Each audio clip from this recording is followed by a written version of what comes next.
Bom dia! Olá pessoal, tudo bom com vocês? Eu estou bem, graças a Deus. Quero que todos vocês estejam bem também e seja muito bem-vindo a essa série Feminismo, Fábrica de Mentiras.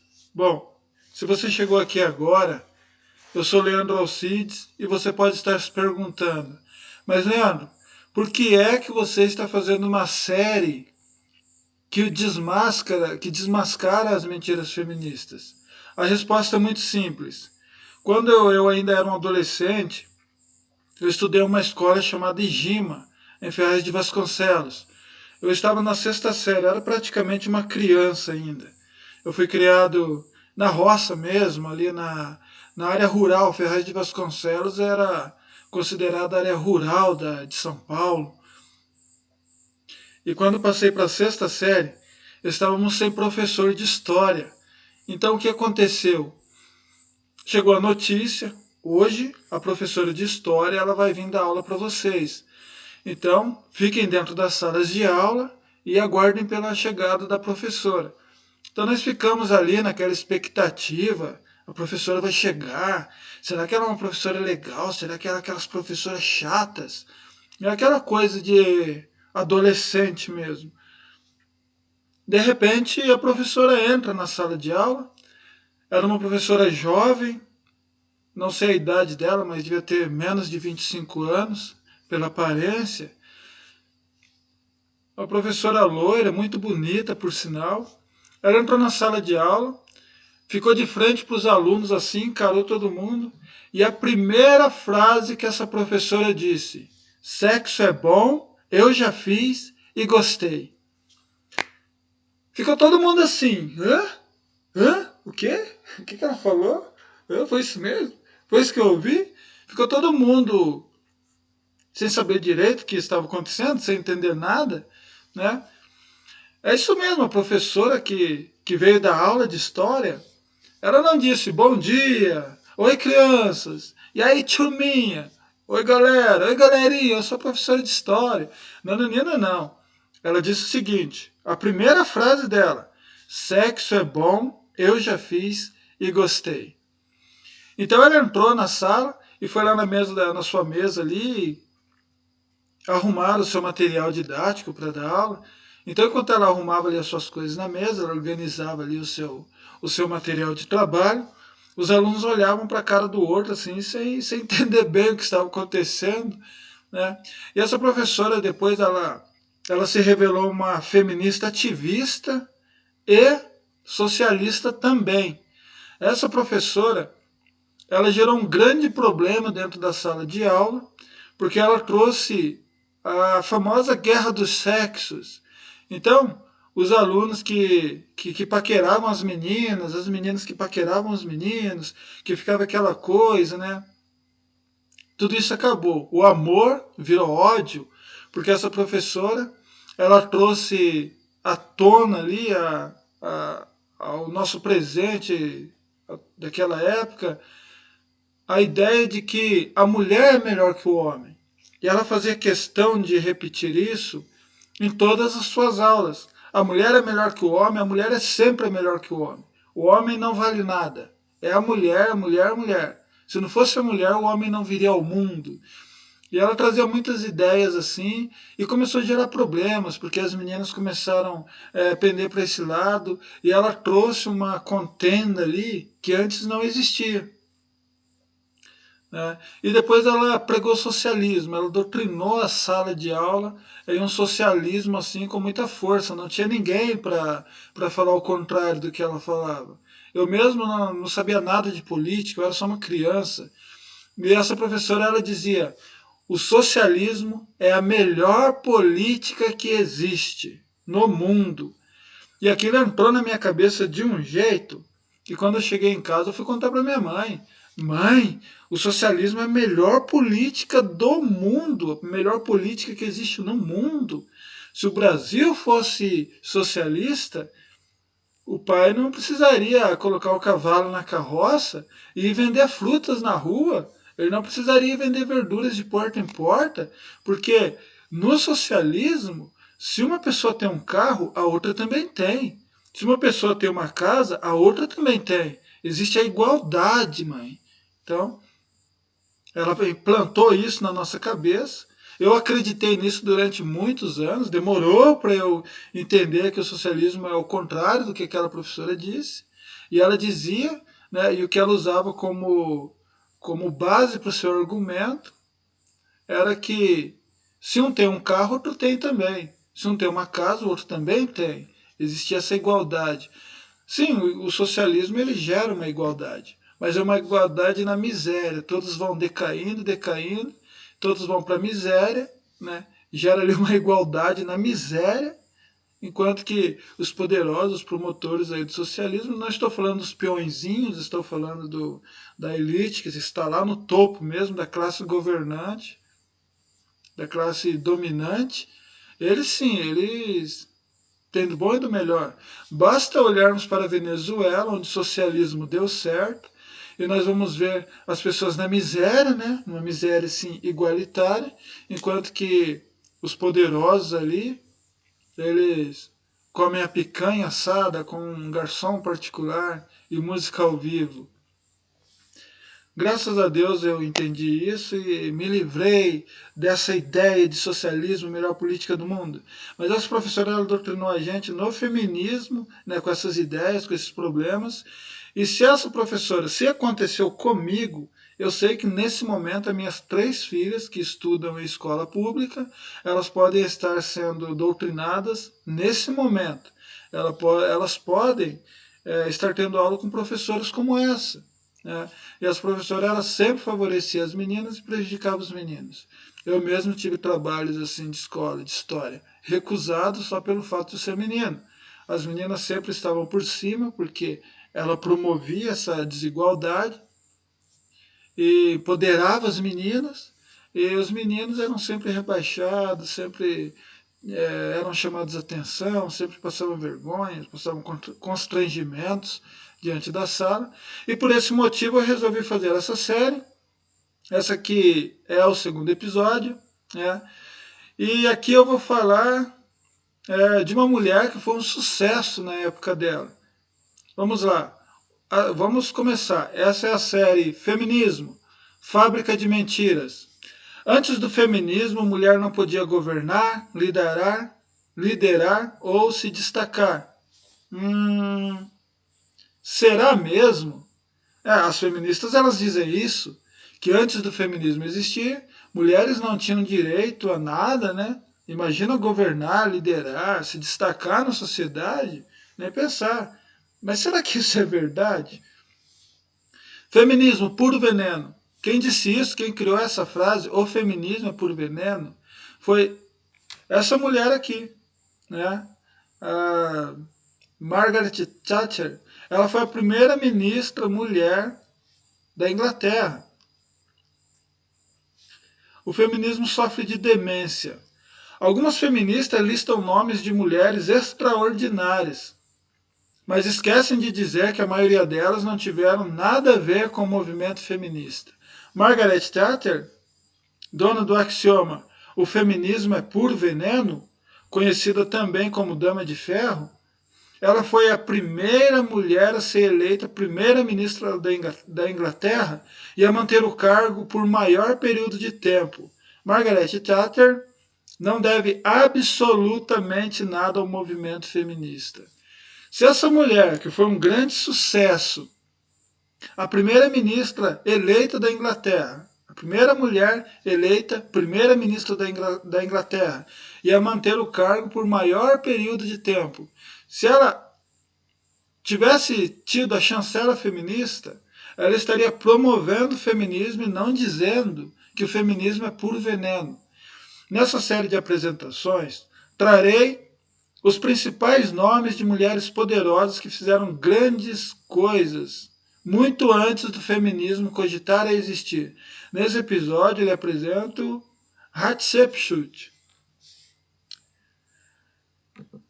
Hatshepsut. Aqui nós temos uma escultura dela, uma das provas que ela realmente existiu, foi esculpido estátuas dela pelo Egito. Hatshepsut Existem algumas variações aqui na tradução do seu nome, hora com, C, com SH, hora com CH, hora com X. Né? Hatshepsut foi uma grande esposa real, regente e rainha faraó do Antigo Egito. Viveu no começo do século XV a.C., pertencendo à 17ª dinastia do Reino Novo.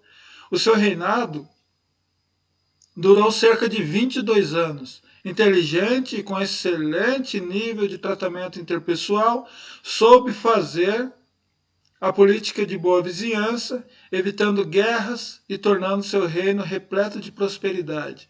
Sim, mas nós precisamos lembrar que ela era uma rainha. E quando um país ele é próspero, ele tem as suas riquezas, mesmo que o seu governante, o seu rei, o seu imperador seja pacífico, não impede que reinos vizinhos tentem invadir para tomar o que aquele país tem de valor, o que aquela nação tem de valor. Então Hatshepsut ela liderou seus exércitos aí em batalhas também, mas o seu reino foi marcado por paz e prosperidade, pois ela foi uma rainha que fez a sua nação prosperar. Linhagem, origens e familiares. Hatshepsut nasceu em Tebas, era a filha mais velha do rei Tutemés I e da rainha Moses. Quando seu pai morreu, ela teria cerca de 24 anos. Seguindo o costume do Egito antigo, ela se casou com seu meio-irmão, rei Tutemés II. Rei Tutemés II foi o herdeiro ali do rei Tutemés I e meio-irmão de Hatshepsut. Então eles se casaram, que era um costume do Egito, da realeza, para manter ali o sangue puro, né, sem misturas com outros povos, com pessoas que não fizessem parte ali do sangue real. Era uma prática ali deles. Após a morte de Tutemés I, o marido dela, cujo reinado é pouco conhecido, o enteado de Hatshepsut, Tutemés III, ainda uma criança e sem condições de governar, ficou sob a tutela de Hatshepsut. Então, quando o seu meio-irmão ali, como diz aqui, após a morte de Tutemés II, cujo é por conhecido Senteado, é essa palavra que eu procurava. O Senteado ele era criança, ainda não tinha condições de governar, então ficou sob a tutela dela e ela tomava todas as decisões importantes ali do Egito. Essa aqui é mais uma escultura dela. Aqui nós temos a imagem da rainha Amoses e do rei Tutemés I, pai e mãe de Hatshepsut. Aqui nós temos uma imagem daquelas nas paredes do templo de Tutemés II e uma escultura de Tutemés III. Hatshepsut, a grande rainha do Egito. Hatshepsut, na qualidade de grande esposa real do rei Tutemés II, assumiu o poder como regente na menoridade de Tutemés III. Tutemés III não tinha condições de governar e ela acabou assumindo ali toda a responsabilidade sobre o reino. Mais tarde, Hatshepsut assumiu o trono. Ela tomava todas as decisões no lugar de Tutemés III. O pequeno faraó era responsável apenas pelas realizações dos cultos às divindades. No 7º ano do reinado de seu meio-irmão, Hatshepsut adota o nome de Martkar e se autodenomina soberano do Egito. Assume os títulos, nomes, cetro, barba postiça, tanga e uma cauda de touro, além de unificar as duas coroas. Bom, Hatshepsut, ela assume de vez o trono ali do Egito, ela que praticamente já governava, agora fica uma coisa assim muito mais forte, né? Aqui tem mais uma imagem de escultura dela. Esse aqui é o templo de Der Alberich. Hatshepsut se declara publicamente filha do deus Amon-Ra. Nos templos de Der Alberich e de Amon-Ra, ela consolidou seu poder real através de sua paternidade espiritual diante das pessoas mais importantes do Egito.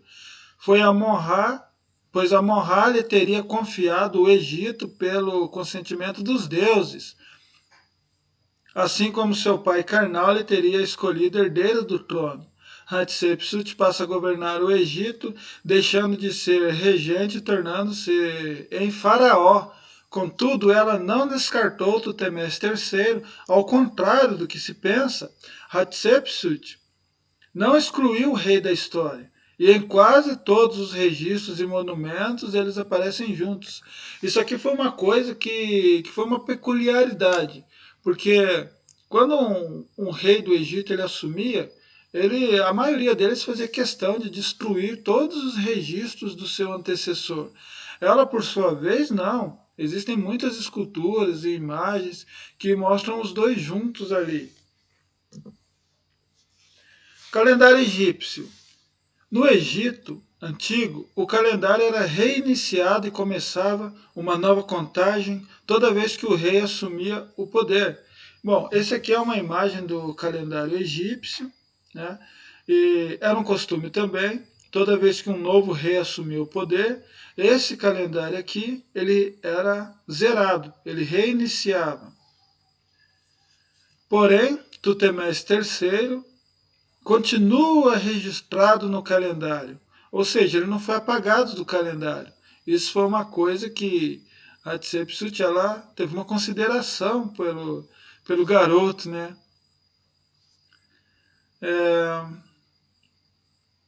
Mais uma evidência que Hatshepsut não o baniu nem o depôs do poder, entretanto, quem governava de verdade era ela. Ele continuou ali com sendo ali o rei, mas quem tinha autoridade máxima no Egito era ela. Mas ela fez questão de mantê-lo nos registros, inclusive no calendário.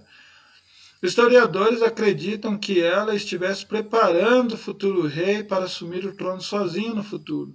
Todavia, após a sua morte, Tutemés III procurou apagar seu nome da história. Então veja só que coisa, né? Enquanto que Hatshepsut fez questão de manter o nome de Tutemés III, inclusive no calendário, ele, por sua vez, quando finalmente assumiu, depois da morte dela, ele fez questão de apagar os registros relacionados a ela. Rainha do Egito. Legalmente não havia proibição para uma mulher governar o Egito, embora a maioria dos faraós fossem homens. Algumas mulheres fizeram bonito colocando a coroa e governando, e mais, fazendo o Egito prosperar e ficar fora de guerras, e no geral causam miséria, dor, sofrimento e morte. Esse é o resultado comum da guerra, né? Miséria, dor, sofrimento e morte. Ela foi uma rainha que governou e fez o Egito para ter grandes períodos de paz. Aqui tem mais algumas imagens dela. Foi o caso de Hatshepsut, um sucesso durante o período em que governou. Ela, com toda certeza, não teve ajuda nenhuma do movimento feminista inexistente na época. Tudo que Hatshepsut fez e conquistou com base na sua própria inteligência. Mas claro, as feministas ativistas não mostraram esse detalhe para você. Então, assim, se uma feminista ativista não mencionar Hatshepsut quando for falar das mulheres poderosas que governaram, que tiveram alguma relevância ou muita relevância na sociedade, elas não vão dizer que Hatshepsut não teve nada a ver com o feminismo.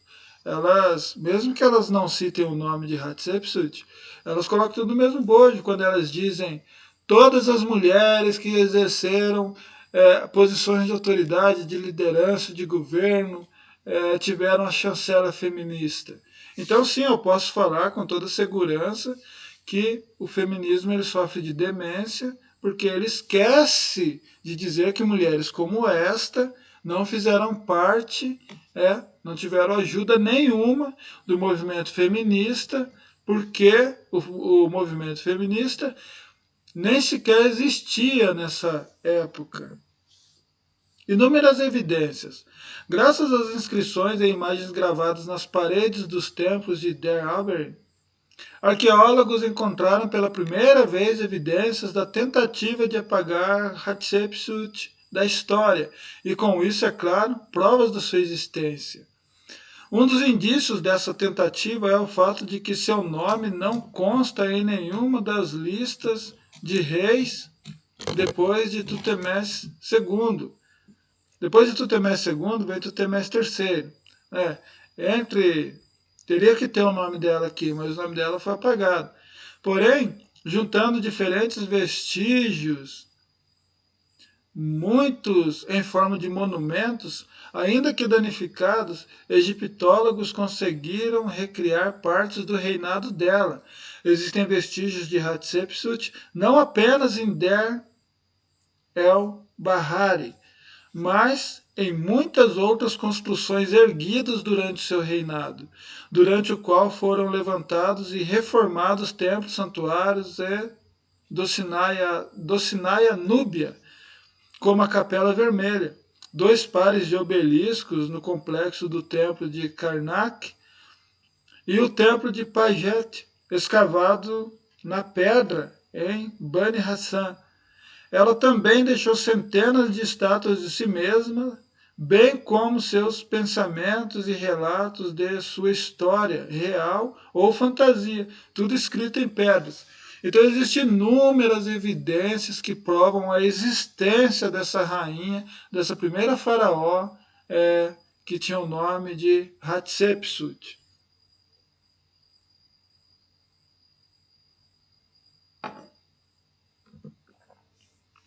Inscrições nas paredes dos templos. Bom, aqui nós temos as inscrições e são assim que Hatshepsut aparece bastante também.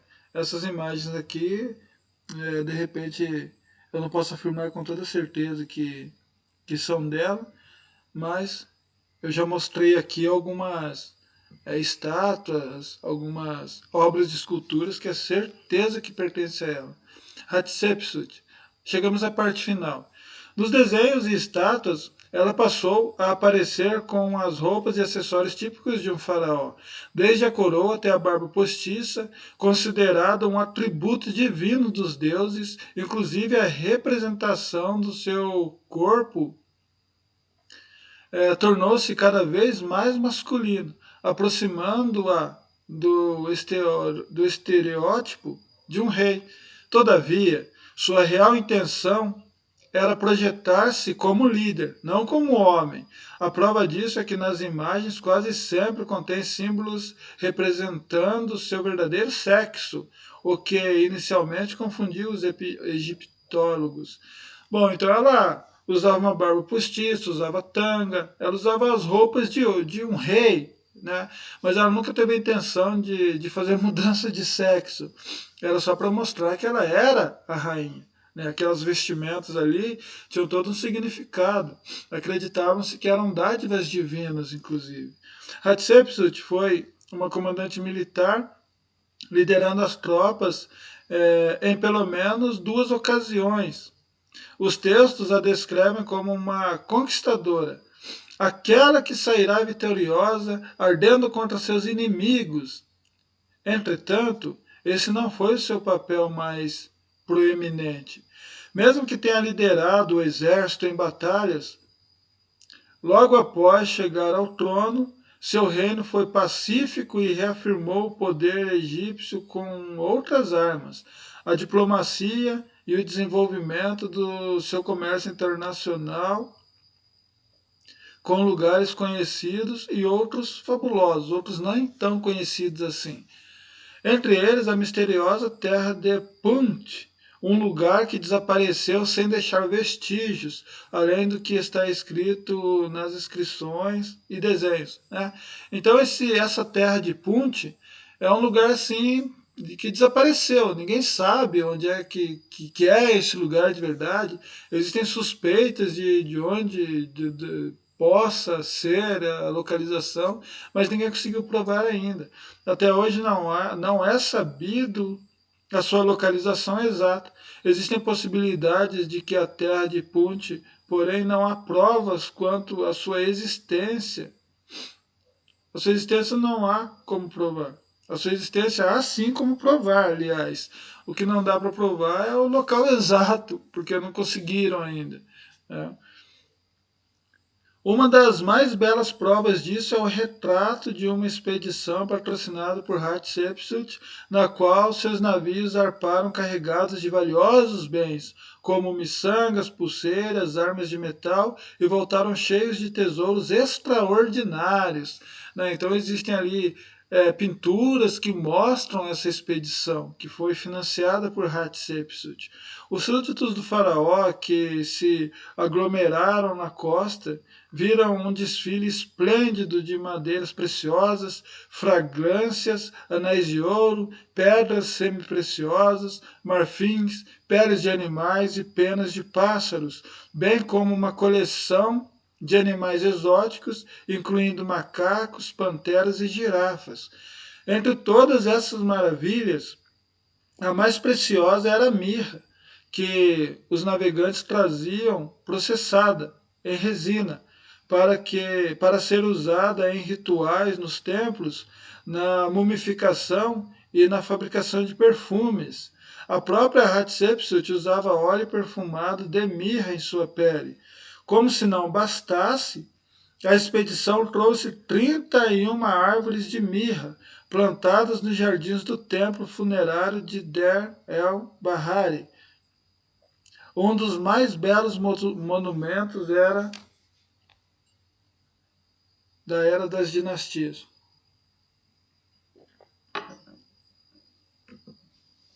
Bom, então aqui nós temos mais umas imagens, né?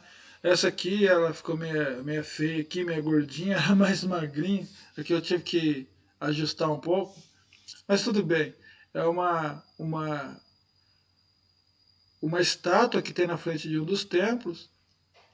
Essa inscrição aqui, ela fala de Hatshepsut. Isso aqui simboliza, é um símbolo que relaciona a ela, né? Simboliza Hatshepsut. Agora aqui, entre 69 e 70, era onde ela deveria aparecer e ela não aparece. Né? Então, essa é a prova clara que tentaram apagá-la da história. Mas apagaram aqui, mas aqui ela continua. Bom, gente, Hatshepsut foi uma mulher brilhante, foi uma rainha faraó, ela foi muito poderosa, ela fez coisas incríveis, ela foi uma mulher grandiosa, ela praticou o comércio assim dentro de uma grandeza incrível, muito sucesso, muita prosperidade. Aquela pintura, eu não coloquei ela aqui, foi até uma falha minha, mas ela ilustra ali os navios chegando, carregados de preciosidades, o povo ali recebendo uma pintura muito bonita. Eu já vi essa pintura. Nós fizemos uma pesquisa aí, procurar por Hatshepsut, a expedição, palavras-chave assim, vai encontrar, com certeza. E essa foi uma das mulheres que o movimento político chamado feminista não existia na época, e ela fez todo esse sucesso e não deve sequer um único centavo, nem uma mínima satisfação ao movimento feminista, que entra nas escolas e doutrina, e as professoras entram dizendo que sexo é bom, já fiz e gostei, para crianças que estão ali para aprender português, matemática, história e geografia. Então esse é o principal motivo de eu estar gravando isso, porque eu tenho filhas que nesse momento podem estar sendo doutrinadas também. Se você chegou até aqui, meu muito obrigado, espero que tenham gostado. Se puder, siga-me nas redes sociais e compartilhe meu trabalho. Caso queira contribuir com incentivo financeiro, o meu Pix é esse aqui, ideiabrilhante.sa@gmail.com, a conta do Nubank, ou visite a minha livraria no Hotmart, aqui tem o link, e compre um livro de ficção, não ficção, infantil, poético, divino, ou um curso, apenas conteúdo original. Então todo esse meu trabalho aqui é de autoria minha, e eu tenho um curso agora que fala sobre empreendedorismo, é um curso muito bom, ele está com um preço incrível, apenas R$ 390, vale a pena conferir, vale a pena comprar esse curso, estudar, porque você vai conseguir administrar o seu pequeno negócio, se você começou uma pequena empresa, você vai administrar com perfeição, você vai ver o seu dinheiro rendendo. Esse curso ele não vai fazer você ganhar dinheiro, mas ele vai fazer você poupar de um jeito que você não sabe que é possível. Ele vai te ensinar sobre capital de giro, sobre lucro, sobre prolabore, sobre despesas e faturamento, sobre custos, despesas fixas e variáveis. Você vai saber sobre sócio que trabalha e não trabalha, o ponto de equilíbrio. Enfim, tem uma série de coisas que o pequeno empresário fala no primeiro ano do seu negócio, porque ele não sabe, ele não tem